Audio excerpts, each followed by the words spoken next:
Hey everyone, it's Charlie Smith here. Today's video is about a wild Halloween story involving BG from the Hot Boys. Now, Halloween can bring out some crazy moments, but BG almost took it to another level on Instagram Live. Wearing a Halloween mask, he let loose a bit, but quickly realized he had to be careful about what he was saying, especially when it came to anything related to weapons. He played it off, making sure to let everyone know he was just joking around, but it's clear he's treading on thin ice, especially since he's just out of prison as of September 2023. So stick around because this one's wild. If you're new here, make sure to like and subscribe. Now let's dive into BG's Risky Halloween Live and see what's really going on. You know what I'm saying? Chisel 4 E's with the motherfucking, the chopper with the knife on it.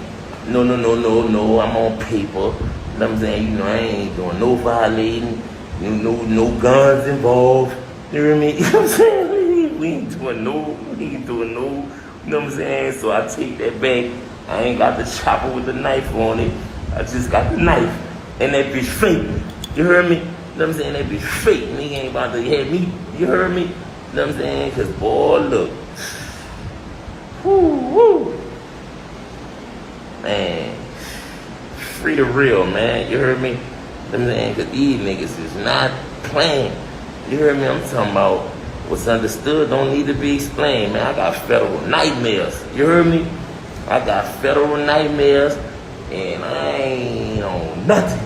You heard me? He said, actually, no, I don't. It's all fake. All of this is fake. If he wanted to be a Halloween character with a gun, he should have just chosen a character that actually has one. Jason doesn't even use guns. You tried to give Jason a gun for no reason. There hasn't been a movie yet where he's needed it. If you think his words aren't enough to violate his probation and send him back to prison, you'd be mistaken. His words and lyrics are under close watch as part of his probation. BG was almost arrested for performing, not for the performance itself, but because he was with 2 other felons. Back in March, BG was detained for probation violations after performing with Bowie and Gucci Mane. According to The Guardian, BG is currently under a 3-year supervised release, and in this case, his probation officer ruled the performance a violation for 2 reasons. First, BG did not, quote, obtain prior approval before entering self-employment for the concert. That's pretty strict. And secondly, Bowie himself has a felony record, so the 2 rappers appearing together violated a federal supervised release rule that bars parolees from, quote, unnecessary association with other convicted felons. This rule isn't specific to BG, but it became an issue when BG's probation officer also flagged his album Choppers and Bricks, which he recorded with Gucci Mane and released in December 2023. Gucci Mane has a federal conviction from over a decade ago. Just a month later, BG had to fight for his right to express himself freely. According to Vibe, on June 18th, he appeared before a federal judge in New Orleans to advocate for his creative freedom without legal restrictions. BG explained, I feel like Christopher Dorsey and BG are 2 different people. It's like telling Robert De Niro he can't make mob movies. I've done 12 and a half years. I'm not glorifying anything. I'm just creatively expressing what I know from growing up in a rough environment. However, Assistant U.S. Attorney Maurice Landrieu, who was involved in BG's prosecution, sees it differently. He said, at some point, we have to try to stop this cycle. We've become numb to it, which says something about us all. Landrieu added, I don't think it's too much to ask that. For a limited time, he avoids certain topics. I don't want to revoke Mr. Dorsey's parole. I actually like him personally. I just want him to use his talent to uplift. What do you think? Should rappers and artists use their skills to uplift society? Or is it enough for them to tell their own stories? Let me know your thoughts.